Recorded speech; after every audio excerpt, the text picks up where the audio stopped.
but just a pawn which I move along the board." "What shall I do?"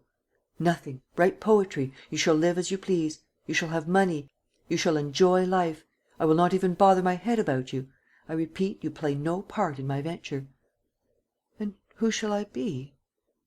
Sernine stretched out his arm and pointed to the next room. "You shall take that man's place. You are that man." Gérard shuddered with revolt and disgust. "Oh, no, he's dead. And then it is a crime. No, I wanted new life, made for me, thought out for me, an unknown name." "That man, I tell you!" cried Sernine, irresistible in his energy and authority. "You shall be that man and none other. That man, because his destiny is magnificent, because his name is illustrious and because he hands down to you a thrice venerable heritage of ancestral dignity and pride." "It is a crime," moaned Baupré, faltering.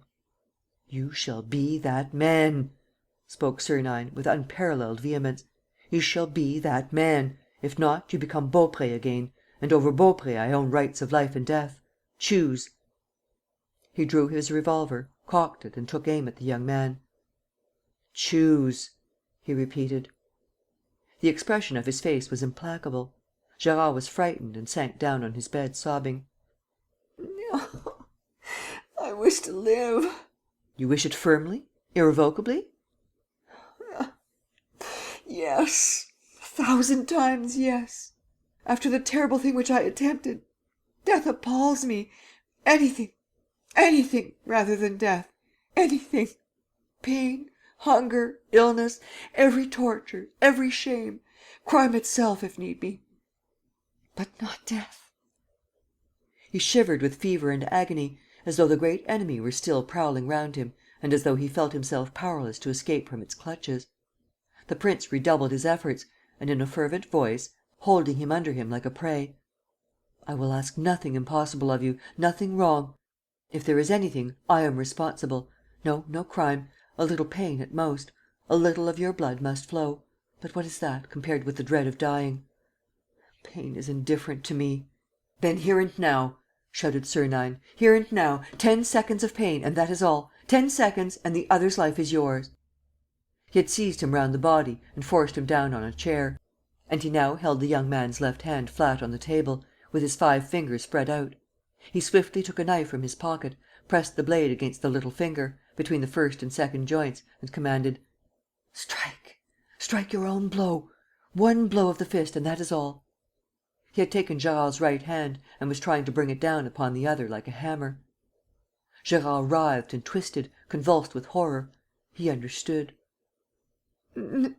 "Never," he stuttered. "Never." "Strike!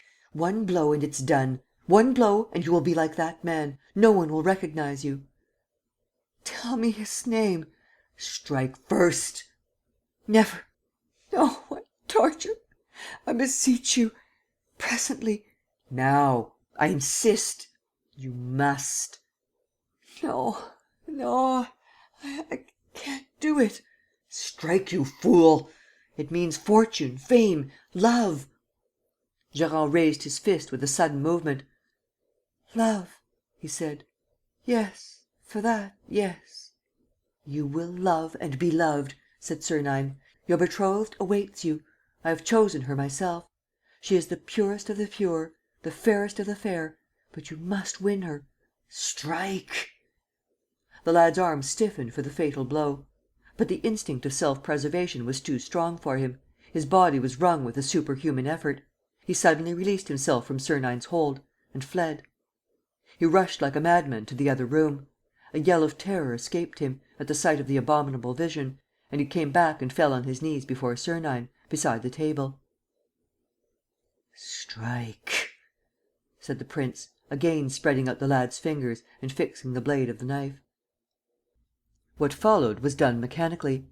With an automatic movement, with haggard eyes and a livid face, the young man raised his fist and struck. "Oh!" he cried, with a moan of pain. A small piece of flesh was separated from the little finger. Blood flowed. For the third time, Gérard fainted. Sernine looked at him for a second or two and said gently: "Poor little chap. There, I'll reward you for what you've done. And 100 times over. I always pay generously."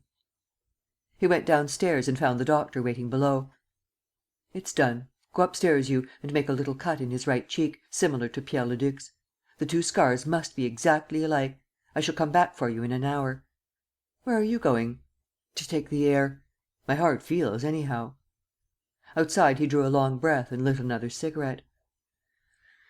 "Good day's work," he muttered. "A little overcrowded, a little tiring, but fruitful, really fruitful.